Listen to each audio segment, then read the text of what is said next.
you say sometimes some things that just don't make any sense to me. I just let it go by, and I figure, well, I don't get it yet. Maybe it's just a way of explaining it. Well, there can't be a rule for it, because communicating with one another has not happened yet. There has not been invented or created a manner in which we can communicate with each other yet. All we can do is yell at each other. All we do is talk at each other. We have not come together in a fusion manner and be able to speak with each other. So everybody has their own, I guess, way of seeing if we can break through to dead people. It's difficult to talk to dead people. Tim? In saying what you just said, I'm surprised to hear you say that, because you've spoken of walking along with people or something like that. Was there no communing or communication taking place there? In the 9 years, it's happened upon occasion, yes. The problem is, if you expound it too much in public, 6.5 billion robots, and there are a few perhaps who are not robots, Timothy. I'll guarantee you that everybody in the room, when you say that, says, yeah, that's me.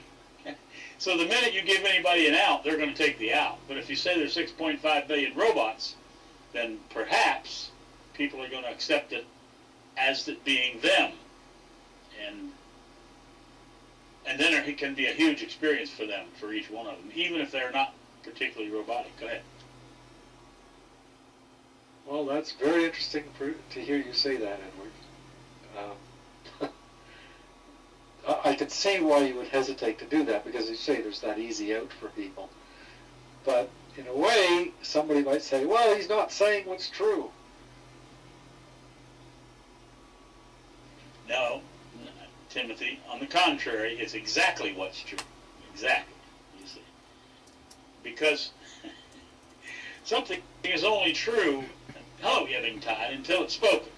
Once it has been spoken, it transforms itself.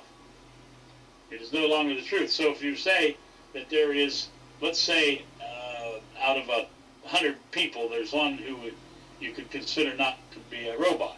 If you have conversation with that person, then you'll discover that that person is a robot as well. It cannot be a non-robot walking on a planet of robots. So still it's true. What you just said reminded, I was listening on YouTube, the recording of, I think it was last night, and you said something that I've not heard you say before. Probably you said it, I just didn't hear it. And you took that statement, thinking is thinking you, and in response to something that Fred said, you said thinking is thinking us. I wonder if this is related to what you just said.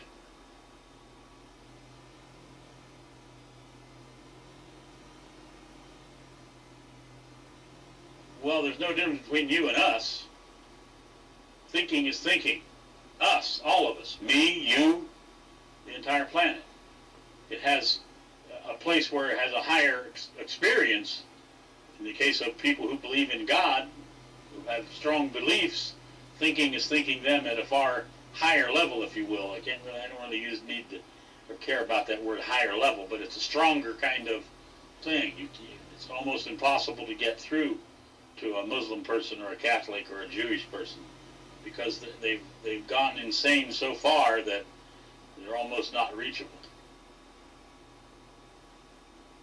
Okay, well, perhaps the problem here is that I don't understand fully how you're using this word robot. Now, right now, you're speaking to me in the English language, which is something you learned. Does that mean that you must necessarily be a robot in order to speak with me? The action of speaking, Timothy, is the action of a robot. As long as we're speaking, we're robotic in nature. When we invented language, at first it was a tool that we used to be assistive. Hello, Donna Balanji, in our lives with one another. Now, it's no longer a tool. We have switched places. We have entered into the language. Now language is languaging us. Now we think the tree is a tree, and that thought is the director, and we think that there's a God and a Jesus. We've fallen into language. I don't know how else to say it. Thinking is thinking us. I can think of an example. We see it right here on Paltalk. Maybe it has to do with the way Paltalk is configured as well, but you can see this. It's the fear of silence in a conversation. It's the words have to be in there or else people think something's gone wrong.